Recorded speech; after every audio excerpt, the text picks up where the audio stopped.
एकदा एक जंगलात एक कोल्हा राहत होता. त्याला स्वतःच्या हुशारीबद्दल गर्व होता. तो म्हणत असे, मी सर्व प्राण्यात हुशार आहे. एक दिवस तो अन्नाच्या शोधात निघाला. त्याला काही मिळाले नाही. त्याला भूक सहन झाली नाही. अखेर त्याला एक कासव दिसले. त्याला खूप आनंद झाला. त्याने उडी मारून कासवाला पकडले.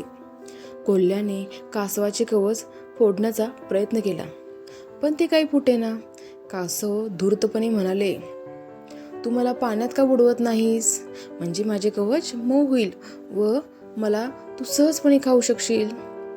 भुकेने व्याकुळ झालेल्या कोल्ह्याने काही विचार न करता कासवाला तळ्यात ढकलले. कासव कोल्ह्याच्या हातातून सहज निसटले व आनंदाने पाण्यात पोहू लागले. तळ्याच्या मध्यभागी गेले आणि म्हणाले, कोल्ह्या, स्वतःला फार हुशार समजू नकोस. तात्पर्य, शक्तीपेक्षा युक्ती श्रेष्ठ.